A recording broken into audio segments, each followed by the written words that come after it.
DPR harus buka ruang pemakzulan untuk melawan rezim otoriter. M. Rizal Fadila.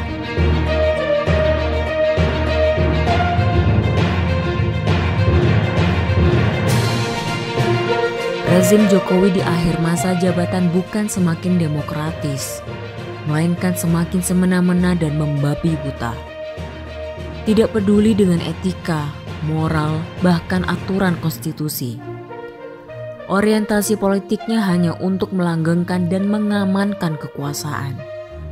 Anak-anak pun ditempatkan sebagai jembatan perpanjangan kekuasaan. Otoritarian sedang dipertontonkan di panggung kepura-puraan demokrasi bernama Pilpres. Pilpres adil dan jujur diprediksi hanya sebagai slogan. Ada pasangan yang dicanangkan harus menang dengan segala upaya. Lolosnya Ananda Gibran melalui desain MK yang diketuai Pamanda Usman adalah awal dari permainan curang tersebut. Partai-partai terbukti tidak berkutik menahan desain pelolosan Gibran. Ini adalah sinyal terjadinya kecurangan berkelanjutan.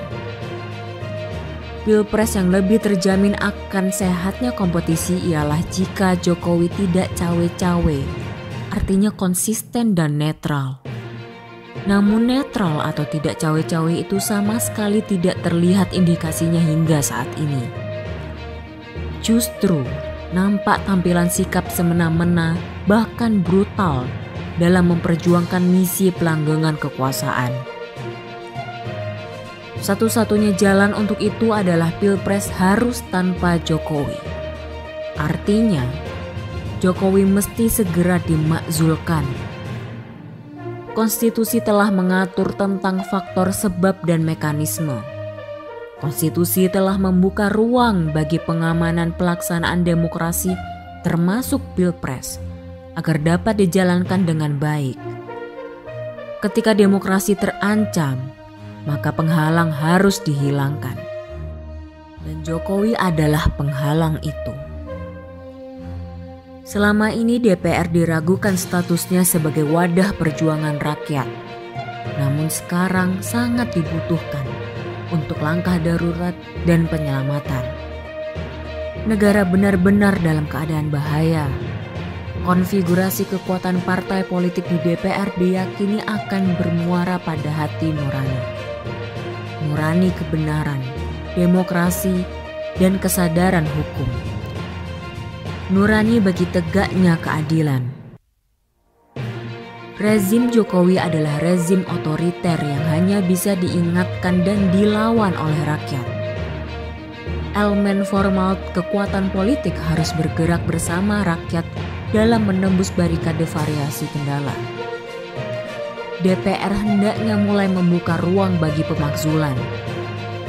Jokowi adalah perusak kedaulatan rakyat, hukum, ekonomi, bahkan kedaulatan negara. Sekurangnya 5 partai di parlemen potensial untuk menahan kemungkinan kecurangan yang dilakukan skuad Jokowi. PKS, Nasdem, PKB, PDIP, dan PPP menjadi modal untuk membuka pintu pemakzulan. Partai-partai lain yang tersandra harus cepatnya membebaskan diri. Biarlah elemen rakyat yang akan berada di samping atau mungkin di depan dari proses itu. Kebersamaan akan menjadi satu kekuatan untuk memulihkan demokrasi yang telah dicuri oleh Jokowi, kroni, dan oligarki. Mereka semua adalah para penganiaya dan pembunuh reformasi. Rezim otoriter harus dilawan dan lawan terkuat untuk mengalahkannya adalah rakyat. Dan lembaga perwakilan rakyat menjadi pembuka pintu untuk itu. Pemakzulan Jokowi merupakan suatu keniscayaan agar terjamin Pilpres dan Pileg yang jujur dan adil.